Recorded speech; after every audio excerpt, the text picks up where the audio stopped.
Hey familia, Miranda here, and welcome to another episode of First Viewing, where I share my thoughts and recommendations with you guys on films that I watch for the very first time.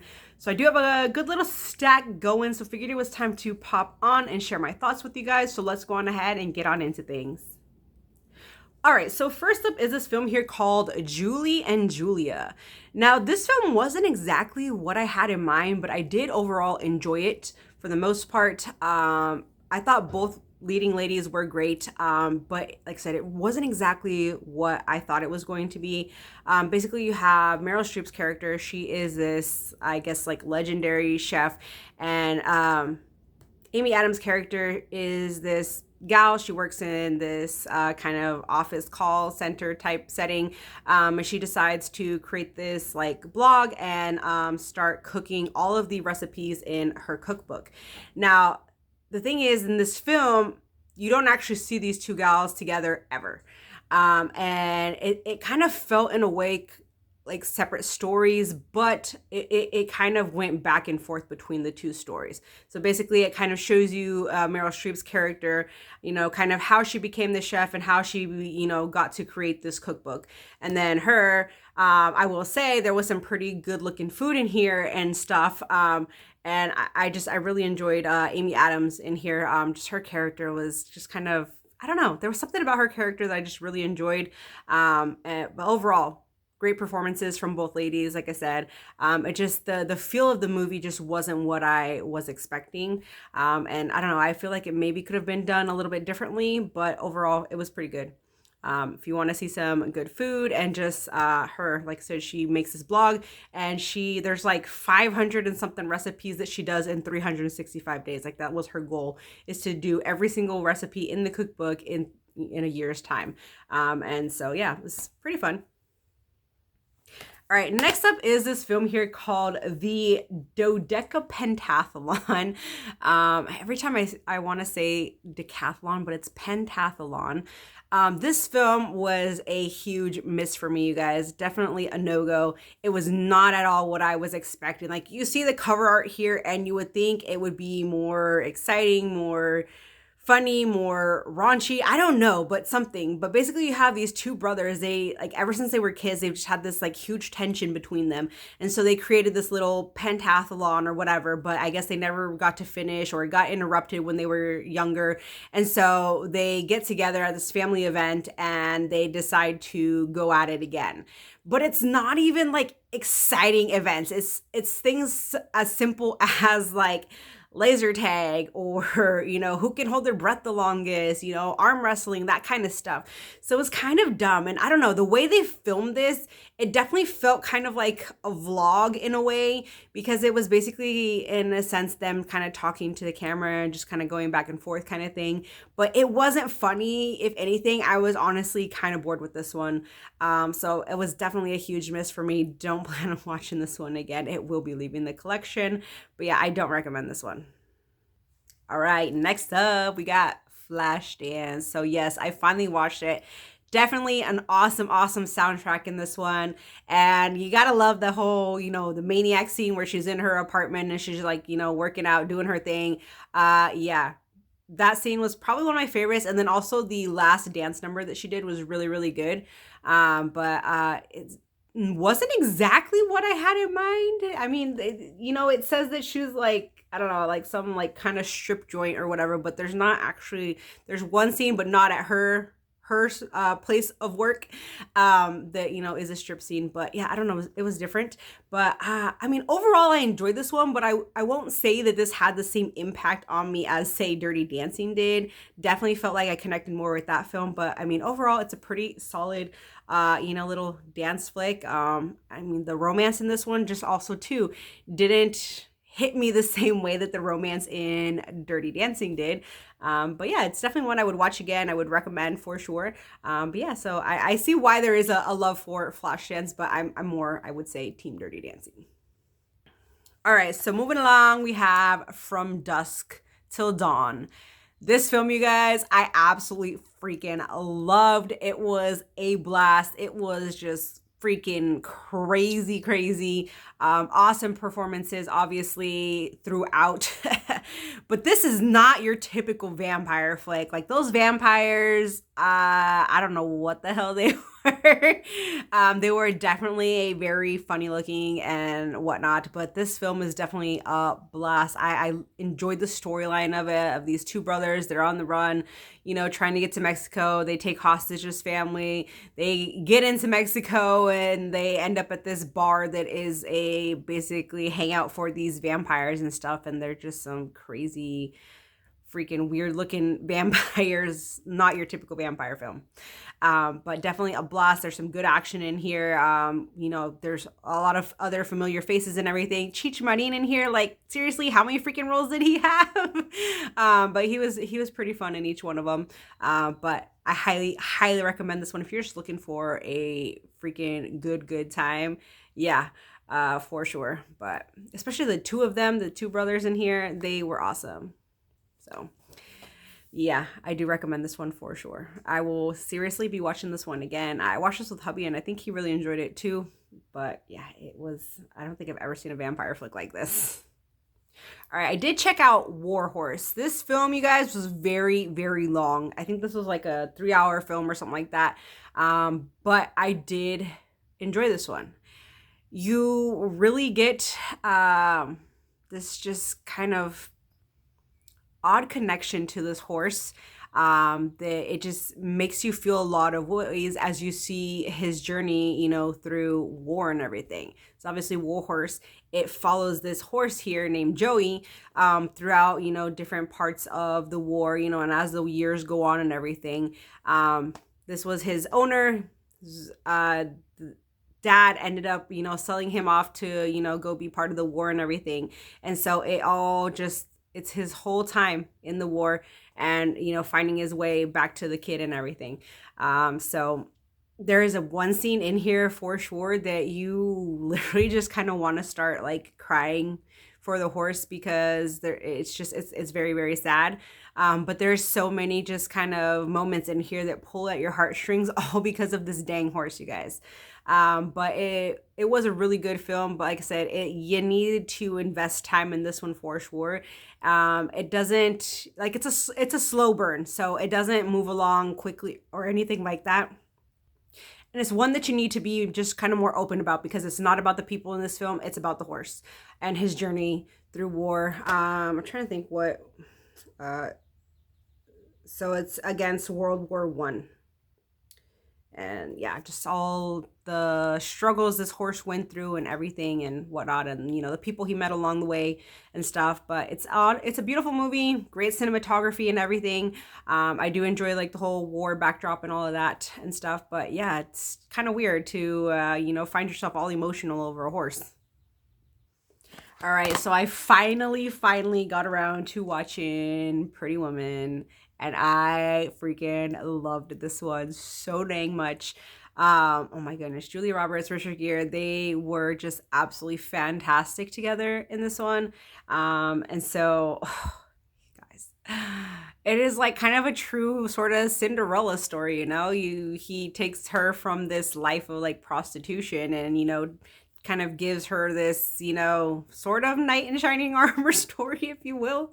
But she was a total hoot in here. I really enjoyed her.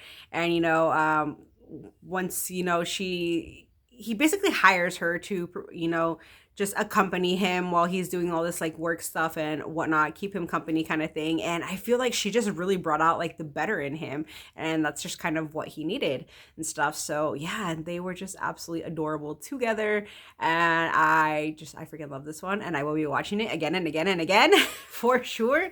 I don't know why or how I missed out on this one growing up. I always heard, you know, of the film, heard good things on it, so I'm happy that I finally did go ahead and give this one a watch because it is definitely now a favorite for sure. So but yeah, the ending, I will say, I wish had kind of gone a little bit differently. Like, I don't know, I wanted something more exciting, I guess, but I mean, in the end, it was fine, you guys. But yeah, Pretty Woman, I get why this is well loved. All right, so next up we have The Photograph. This one, you guys, I gotta say, was a bit of a letdown. It wasn't what exactly I had in mind, or kind of, it just didn't feel the way it was supposed to, I guess. Like from what you read on the back of this, if you've ever looked into the film, saw the trailer, it just did not give me the feel that I wanted. And the two of them, like, honestly, I didn't really feel the chemistry between them. It wasn't a very great like romantic story or anything like that, but they basically get together over this like I photograph of her mom who passed away. She was a very distant mother, whatever. And he's actually this kind of reporter dude, and he was actually, doing a report on her dad, who she didn't even know, and stuff. And so it both kind of situations brought them together with this photograph and everything, and kind of the retelling of her mom's story and stuff. And I don't know, I just didn't really feel a big like character connection in here, or that the story worked very well. So yeah, this was honestly a huge letdown, not one that I see myself watching again. So yeah, I don't know what it was about this film. It didn't connect with me. All right, next one I have here is Red Tails. This is based on a true story. I will say though, like, I don't know, this film didn't have the connection or the inspiration that I was expecting from it, but it was still a good film nonetheless. And basically, you have this team of African American fighter pilots, and basically, it's their story and them kind of trying to move up to being more than just like a simple fighter pilot doing just simple tasks. Like, no, they want the real, like, legit fighter pilot experience, because obviously, because they're African American, it was during that time where, there was still huge, racism and all of that kind of stuff. And so they weren't getting the jobs that they needed. They left them to do like simple things, just keeping people, out of the country kind of thing, out of certain areas or whatever. But then they get the go, and it was honestly inspirational, because basically fighter pilots, what they have to do is they have to protect these, bomber planes that have like 10 people on them. And so obviously the bomber planes, they were all, like Americans, white people, stuff like that. And so they didn't think that the African Americans were going to protect them, because all the other fighter pilots, like the white fighter pilots, they wanted the action. So a lot of bombers ended up being shot down. And so you have like 10 people per bomber dying, all because the other, like the white fighter pilots, they weren't doing their job. And so they were actually surprised to see that this team right here, they did their job and stuff. And yeah, so I mean, there's parts of it that were inspirational, but it didn't have that impact that I was really, really wanting. But you have a great cast here. They all kind of have their flaws and everything. They have their nicknames, all that. You have a stacked cast in here. Obviously, you got Cuba Gooding Jr., Terrence Howard. They were okay, but you also have Neo, Michael B. Jordan, and just a bunch of other familiar faces in here. And this, it takes place in Italy, 1944. And this is the group that came to be known as the Tuskegee Airmen. So, but yeah, I thought that the whole fighter pilot stuff was really good and whatnot. And so yeah, it was a nice surprise. Like I said, didn't have that impact that I was wanting, but I still really, really enjoyed this one, and I do recommend it. All right, so next up I have Moonrise Kingdom. This is one that I've been hearing a lot of good things on, a lot of hype around this film, and I can definitely see why. This film was actually rather funny, but it was a very, very strange, odd little quirky film, because this isn't like your typical love story, and it's not between adults, but rather a couple of, I think they're like 12-year-old kids or whatever. And it was just the most awkward, weirdest little romance or whatever. But basically you have these two kids who run away together out into the wilderness, because they're supposedly in love. They met at like some little function, some years back, and they would write letters to each other. And so they decided to run away together. And so they're, pitch a tent, all that kind of stuff. So it was interesting. It was definitely a fun little weird film. There is one scene in here that was like, it's a little inappropriate, I guess, for 12-year-olds, but okay. But I definitely enjoy this one. You have a great little cast in here, you guys. And if you just want something that's just kind of heartwarming, funny, quirky kind of thing, I mean, this is your film for sure. It's not your typical love story. Because, yeah, most of the love stories we see, they're all like adults and stuff. But yeah, you got a couple 12-year-old kids in here, run away together, you know. There's just some very, very quotable lines in here too, you guys. So especially the little boy, he was really, really funny, you guys. He was just but yeah, definitely recommend this one. This is a good time, you guys, for sure. So yeah. All right, next up we have Love and Other Drugs. I enjoyed this one. I thought that Jake Gyllenhaal and Anne Hathaway were really great in here. I enjoyed their chemistry. And this is basically one of those films that's, guy falls in love with a dying girl. She hasn't really fully processed it, but it does kind of show you the stages. Like once she does kind of realize that she is kind of dying. I don't necessarily say dying, but she's just really sick. She kind of comes to terms and stuff. And so you kind of see the different phases that she's going through and everything. And it's called Love and Other Drugs because he's a drug rep. And so he's off selling all these, drugs and stuff to, doctor's offices and whatnot. And, comes, real hot shot in the business and whatnot.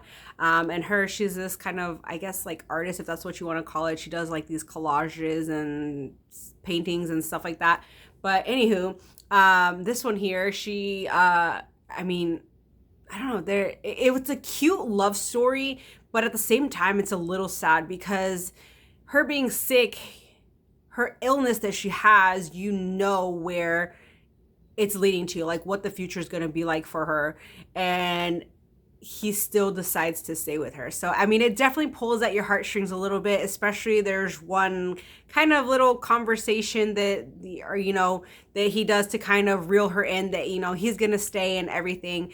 She has her good days, she has her bad days and stuff. And I mean, it's just I don't know, something beautiful, you guys, to be honest. But yeah, I definitely enjoyed this one. It definitely got me a little, teary-eyed here and there, because it's never easy when you're dealing with like a love story like that has to do with, there's a sick person involved or a dying person involved. It's never easy, it's going to be pulling at your heartstrings. But it was definitely also very like kind of heartwarming film. It was funny, all of that. So you definitely have it all, the romance, the sex and all of that. So, but yeah, I really enjoyed this one. All right, so next up is this film here called Cold Pursuit. Liam Neeson, I mean, he was pretty badass in here. It's basically a revenge flick. His son ends up getting killed, and it's basically him getting revenge on them. I like the snow setting because he's literally out in this little tiny, tiny town out in the middle of nowhere. It's, covered in snow. He drives a snowplow for a living, and whatnot. And so, yeah, there's just this huge kind of cover up thing in this little town, that has to do with like drugs and all of that. So, he kind of uncovers it and, finds the people that killed his son and, gets back at him. I wouldn't say this is a really good, like revenge flick. Like it was all right for what it is, but honestly, it's not really one that kind of wowed me. It was kind of interesting the way they had this set up because like each time like somebody died in the film, there would come this like black screen with like, such and such's name and like a cross and that they had died or whatever. So it was a little interesting kind of setup there. Obviously, I mean, sometimes you like the blood on the snow. I mean, that's always kind of nice to see. I don't know what it is about blood on snow, but it looks cool. So, but yeah, I don't know. Not my favorite, but I mean, it was okay for what it is, but it was nothing like over the top or anything like that. Just kind of like a typical sort of revenge flick. Now, John Wick 4, on the other hand, was definitely like way over the top. This film just has some crazy, crazy action going on in here. And a lot of times there's like hardly things being said, but it's just action and more action and more action. they seriously kind of went a little overboard with the blind assassin. Like, come on now. You know that ain't gonna happen. That don't make no sense at all. Why you have a blind assassin in this film, I have no idea. But like, seriously, no. For me, that just didn't really work. But hey, it is what it is. I mean, I guess they decided to just go all out on John Wick 4. But it's a fun film nonetheless. You have John Wick. He wants his freedom, so he's going after, what do they call it, the high table or something like that. Like all the people that are higher up than him, and he just wants to be free, be done with, the killing and all of that. And so he goes off, taking them out one by one.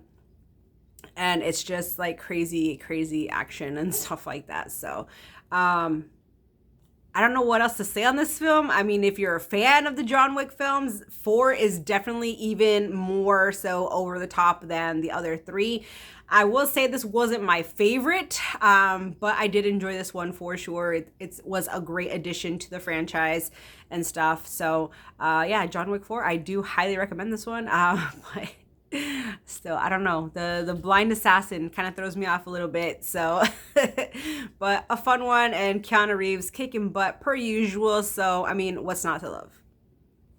All right, getting down to the last 2. So I did go ahead and check out Wakefield. I have a box of films that I got from Dollar Tree. It's just been sitting in my closet. So I've been kind of trying to watch some of them. And so this was one of them.